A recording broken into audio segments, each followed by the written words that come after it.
Is that better, Carrot?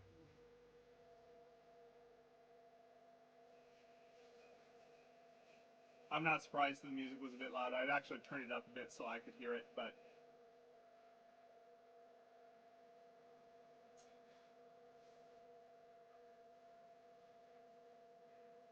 because for some reason OBS just really likes being the most quiet thing on my computer, which is really annoying. It basically means that if I want to be able to hear anything in OBS, I have to have my sounds turned right up, and then if anything outside of OBS plays, then I get my ears blown out, which is always fun.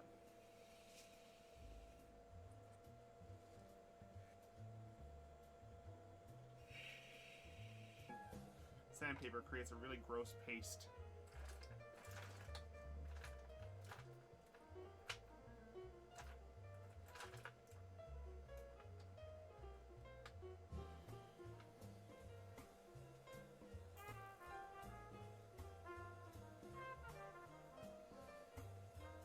Thank you, Carrot.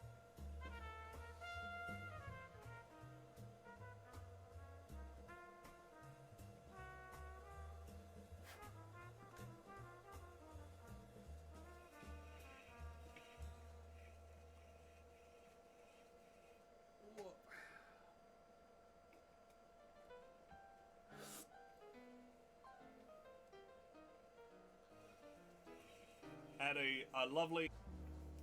Looking at it, switching from fire damage over to psychic is actually a fairly substantial balance shift within a certain aspect.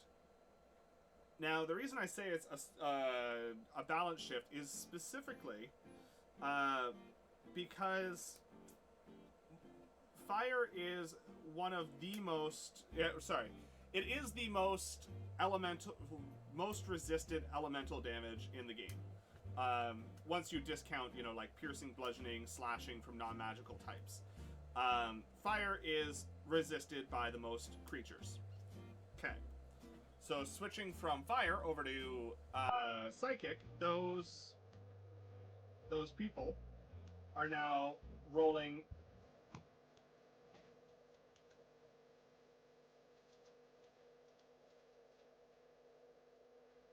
Oof. I do not speak American temperatures, so I didn't know what that was.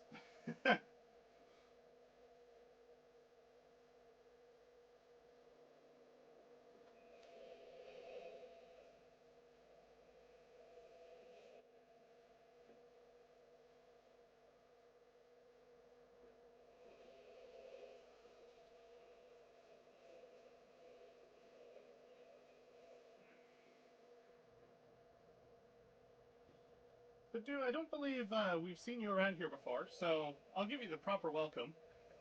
I'm Mothman, otherwise known as...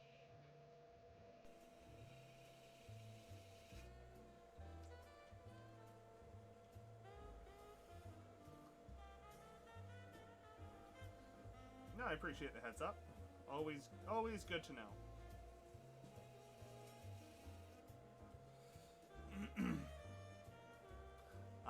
I recently backed a new 5e module, though, that I'm looking forward to. It was called... Oh, of course, that's not open.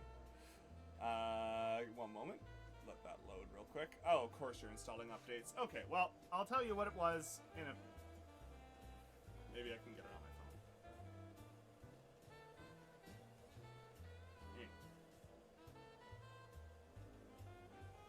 Brew than what we do is Ombrew, because it's very clearly different. And, yeah, so we ended up, like... One of my favorite pieces of homebrew is probably The Way of the Bob Monk, which was a lot of fun. Carrot is playing a Furbolg monk in the Witchlight campaign. And, yeah, Ombrew is the joy of making things ridiculous, right? What does Ombrew mean to you? It's the feeling in your heart. But, yeah, like for instance, Carrot's monk subclass that we created for them is... Carrot wanted to play monk because monks are, in theory, really cool. dice and had a revolver that they weren't proficient in. That sounds super fun. We just recently fought a big boss in our Wild Beyond the Witchlight campaign, which was a lot of fun as well.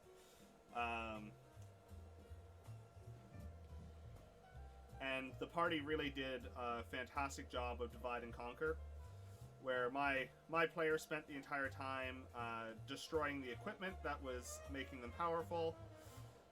Carrot's character got in melee and just tied them up, and they kept summoning minions, and everybody else was like, no, I don't think you're allowed to have minions. And the DM after the fact is like, it's cool. We do all sorts of random stuff here. We do 3D printing, we do dice making, we do electronics and engineering. We're currently partway through that is a chonk dice. A very pretty one at that.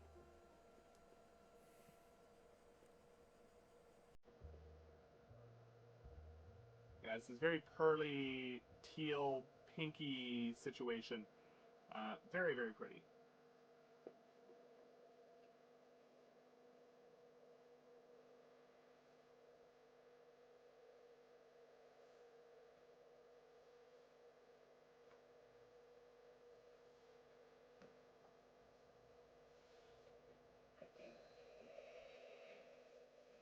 So outside of this, our current... Yeah, I need to...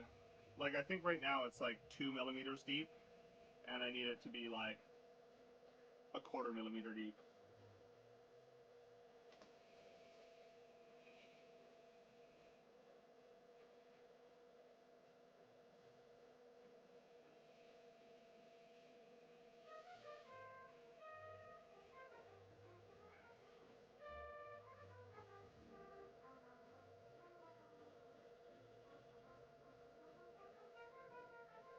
Oh, I know why that's so quiet.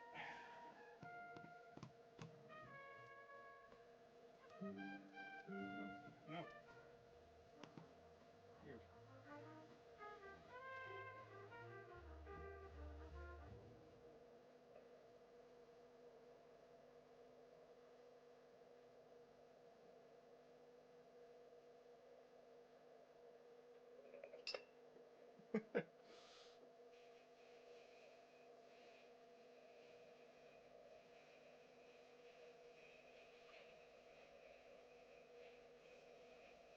My favorite part of messing around with the D2s is just running a little Hot Wheels car around the track.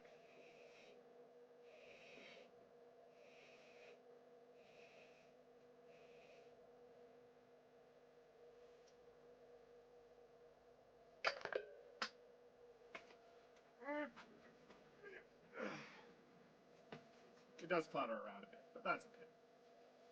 You just need...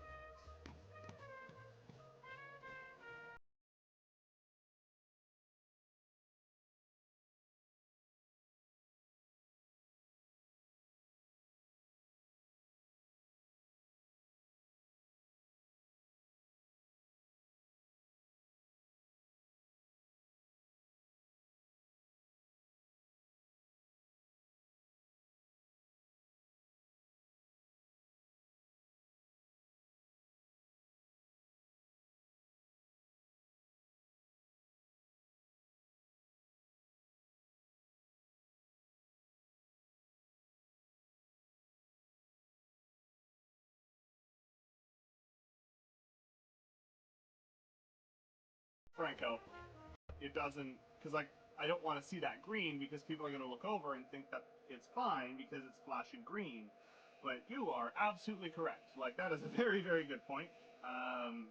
But, you know, you end up too close to a project, you put the blinders on, and like, I hope, you know, like, it's not the end of the world, but if it's not too big of a deal to change. And, like, 3-4 weeks ago, I had refactored my code base so that,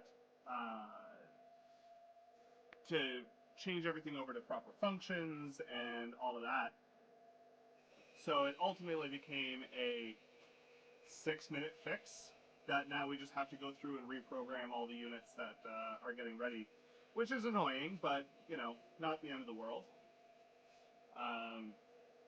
But I did laugh at something that the DM was not very good. They didn't really know what they were doing, and they just had the book open and were reading from it. And you could tell that they never actually read the module ahead of time, because they also had a reading voice when you could tell that they were very clearly reading out of the book. And we made a point of saying, like, oh, hey, you know, like, because they claimed that, you know, oh, the players do whatever they want and things go crazy and everything like that. And we're like, yeah, but dude, you've been playing this, like, by the book. It's like, oh, no. I've homebrewed the shit out of this campaign. They're like, you do realize we have the book open in front of us, right? Oh, well, it is a fairly big balance change because fire is resisted by the most creatures in the game, right? As a result of that, that means that, on average, they will do more damage to any given random monster in the game, which seems like a potentially big deal. However, I don't know about your games.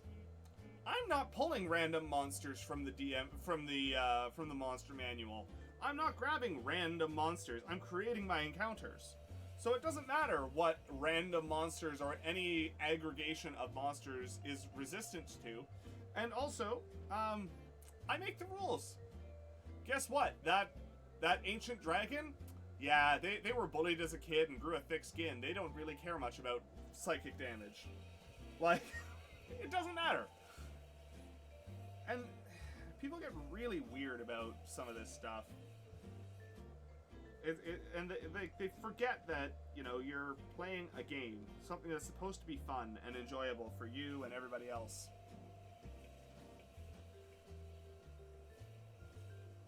Like, we're all gathered around a table talking about make-believe characters and rolling random pieces of plastic to get numbers and figure out what we're doing, right? Like, it's not a big deal. Really isn't. And it shouldn't be. Winning, right?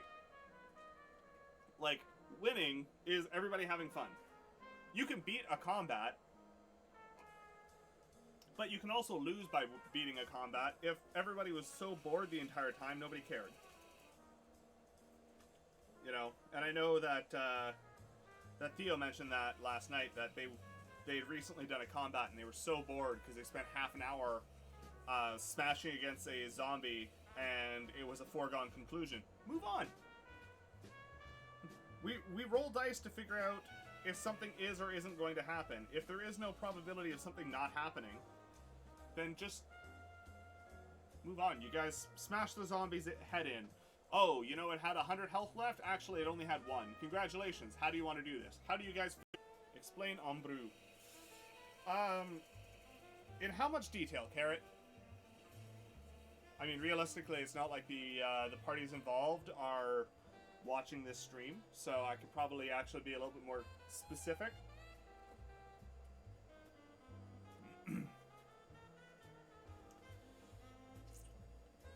So, basically, a friend of ours was in a D&D campaign that was being streamed. 2 of our friends, actually. One of them ended up dropping out of the campaign for very good reasons.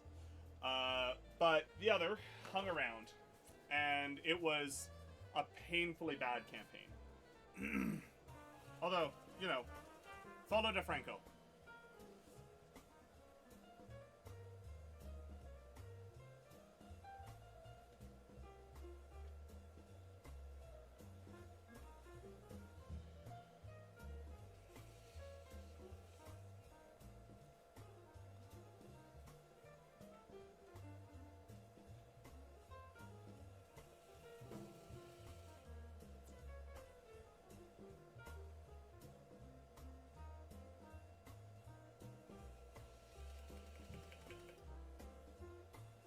One of the big annoying things we have to deal with, and why we wet sand rather than dry sand, is all of the resin powder that gets picked up by the sanding to I can't remember which way it went first, but basically at the end of the day, the joke was that it was a character, Mas Ombrou, very much homebrew, and our goal became trying to get them to say Ombrou on stream, and we actually managed to make them do it, which was phenomenal and hilarious because they were not a very nice person. They were a bad DM, and basically shortly after that campaign ended, they pretty much saw themselves out of every possible community, which was hilarious. So yes, Ombrou is what if that was home to get it.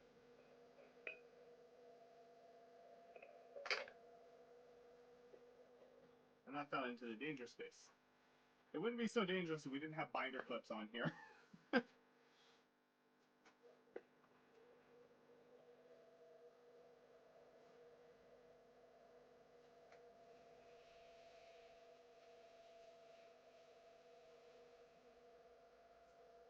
Realistically, I need to remake the master for this with the moth being a lot thinner, a lot more shallow rather. But that's okay. We will get there.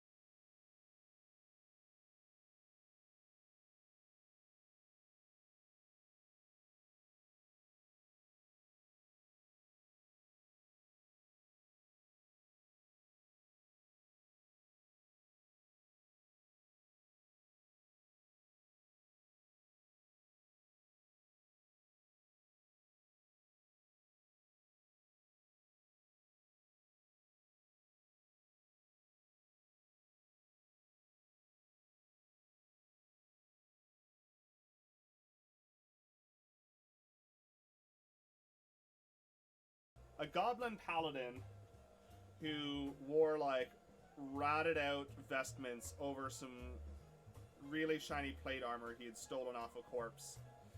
And it was a very fun character to play because one of my big things I always maintain is if you're running a new game running a game for new players, you never want your players to feel like they can't be ridiculous. As a result, you want somebody who's going to be the most ridiculous person at the table. And it gives everybody else the permission to be silly. So, as a result, you had Chonk, who spoke with a really squeaky voice. Little wind today, which was we're getting ready to ship a new product that I did the firmware and versions 2, 3, and 4 of the electronics. The very first iteration was done by somebody else, and then I basically reworked the whole thing to meet our improved requirements and adjust a bunch of stuff. But I was told, hey, when the battery dies on this thing, you've got this LED over here blinking, a current status, but it's reporting a different status than the low battery, which was true. And they identified like, hey, this is still blinking green while the battery is dead. Can you change that so that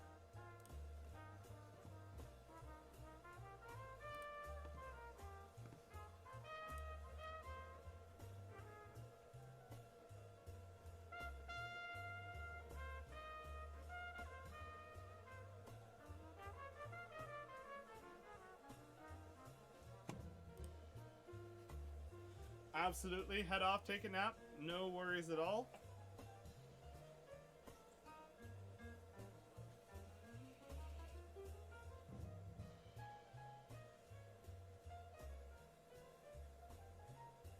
Don't know what that noise was.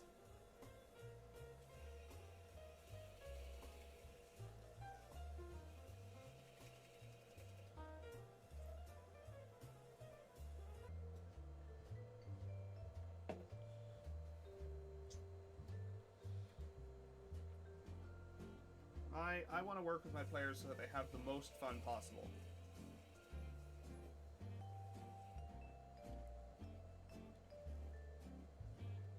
And there's not even really tournaments in D&D. Like there's Adventurers League play, but that's not even really tournament. That's just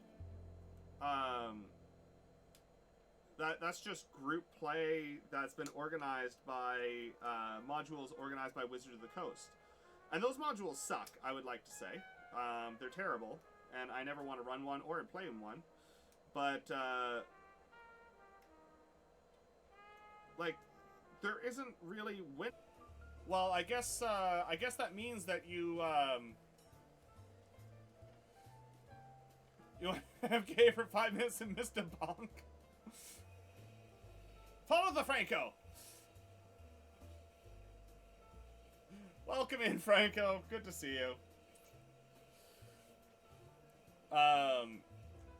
But basically, they were talking about how, you know, they homebrewed the shit out of this game, and we laughed at the fact that no, you haven't. You haven't changed anything. And it became one of those things that was a bit of a meme, right? Is, you know, you got homebrew, and then that ended up turning in. Yeah, top of the combat. It says don't line up, and then does. Like, you know, because it's not like they were worried about metagaming in that aspect of, like, but, you know, I don't think it's a terribly difficult thing to assume that a dragon's going to have some kind of line attack. I will say, Kenny told me about when he ran a Shardland Dragon for his party, and I actually thought it was really interesting, because basically, they were beating the snot out of the dragon, having a good fight, and he basically went, you guys are a little over-leveled for this, so I want to see what this actually looks like. And he had the dragon take off and explode midair, and the two pieces came down, the front half and the back half. And basically, like, the front half was the head that couldn't move around, but had, you know, the beam attack and the aura and that kind of stuff. And then the body didn't have the beam, didn't have the aura, but it had a lot of hit points, and it could hit like a truck.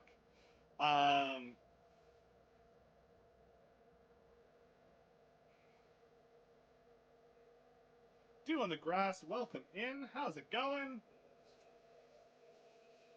Jump! Yeah. Yeah, they're a Twilight Cleric. So yeah, Circle of the Moon is a close enough statement for it. They're a Moon Cleric. I love how that thing is not always the easy part to balance for. Like, for instance, one of my players, they have a character who's a sorcerer, which basically means to be viable, they largely should probably have Fireball, right? They're a forest fae. They're a fairy. Fireball is a little bit horrific in their view, but they're all about manipulation and illusion and stuff like that. So they asked me if we could reskin Fireball to be psychic instead. And there was, you know, so there was the question of, like, can we make it a different damage type? Because doing fire damage isn't really what my character would do. And 4 more of that one, and that'll bring us up to 6 total for that set. I have 16 of them, but some of them have really lifted faces, and I want to actually evaluate, and I would rather get some polish so Carrot can do some inking and exploring colors and the like.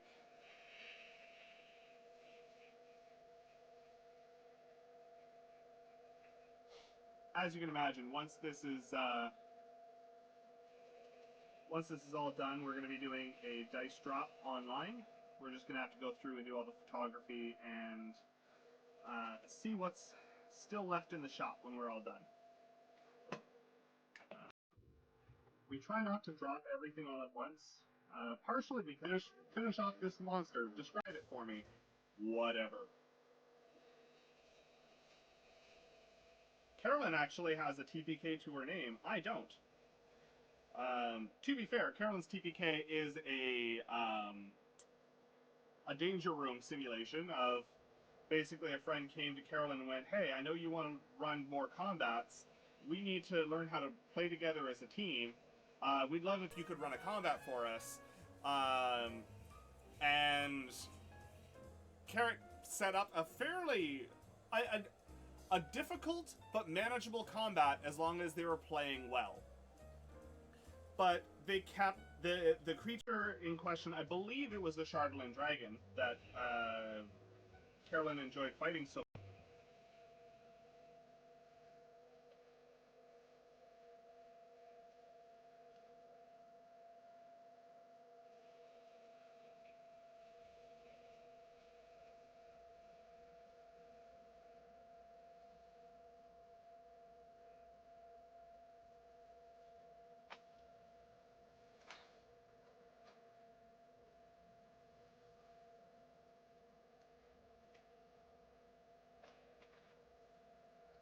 I'm gonna do a couple of the easy ones from this side, and I think we're gonna change grit.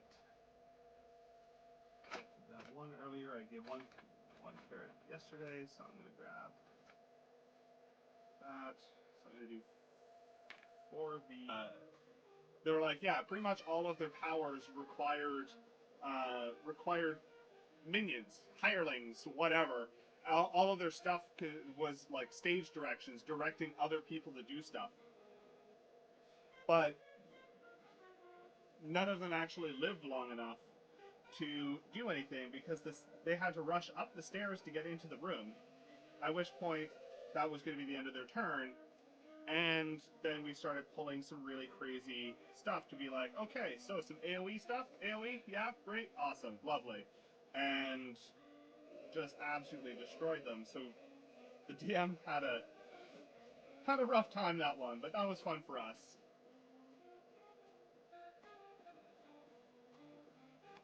Because it's a little overwhelming, and people don't know what to look at. Partially because it means that that our next dice drop, we're prepping the dice drop after the one we're currently working on, generally. And partly because if we split it up into multiple dice drops, we get more attention on the page instead of one really big dice drop that people vaguely look at. So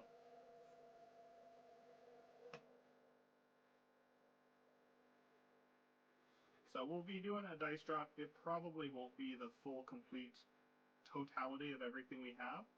So if you see something you really like, make sure you ask us.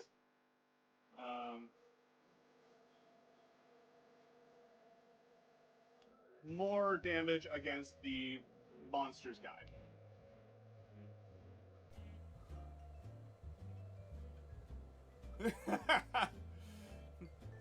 Thanks, Ariel. Welcome in. Lovely to see you. We're sanding dice today because we've got an in-person sale on the weekend. And we're trying to get some stuff ready. Currently, we're talking about Killjoy DMs and novelty dice.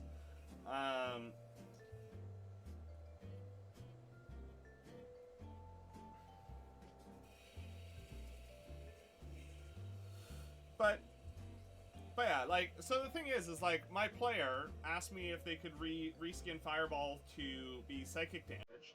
And if you look, from a sheer statistics standpoint, that had I built my program differently would have actually been genuinely kind of difficult, was something that was incredibly simple because I used functional programming instead of, I did everything through functional blocks, splitting it out because it was, even though those functions were very, very short, but in this case, I had one function for turning the set LED red, one for turning it green, and one for turning it off. Instead of having all these, individual write commands, I just called the appropriate LED function. So all I had to do was drop an if statement of like, hey, if the battery isn't good, stop blinking green and just do the same thing you were doing, but red.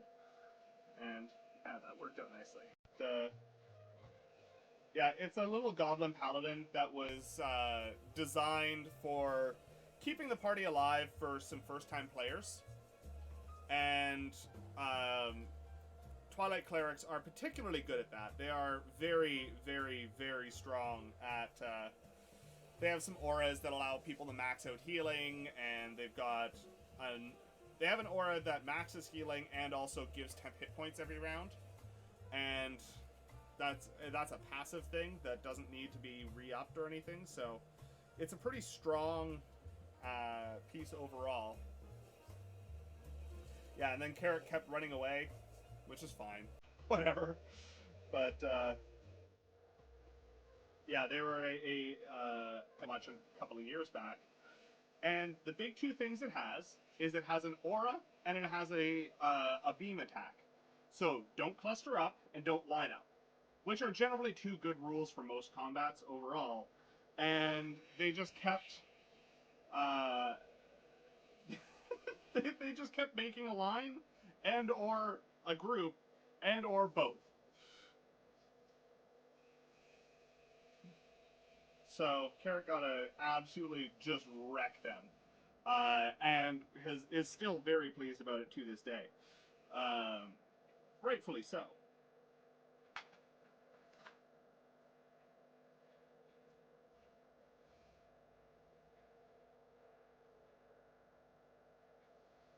The problem is they can oftentimes feel a little lackluster, especially in low levels. And given that this is a fairly low-level campaign, we're like 2 years into it and we just hit level 7, you can't have a class that feels terrible at low levels if you're going to be spending the entire campaign at low levels. So we changed it, and it basically is like a wild magic monk that is built around the idea of protecting their friends. And it is fantastic. And it has been a lot of fun to revisit and go after. Whoa. Songs of the Spellbound Sea.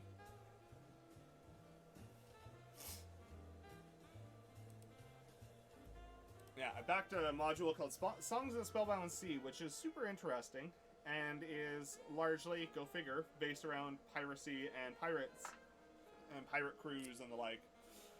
What's my favorite piece of homebrew to date? Great question.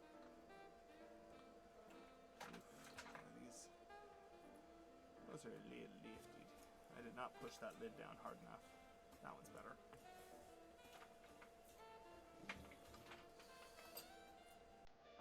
Favorite piece of homebrew to date? An active project in the electronics land is a keyboard shaped like a paw, and we're doing a custom PCB and setting it up with QMK and doing all the 3D modeling, etc., etc.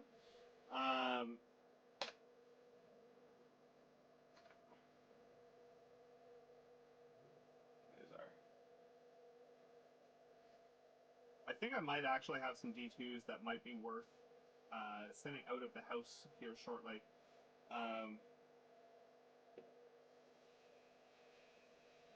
We'll see how well they polish up.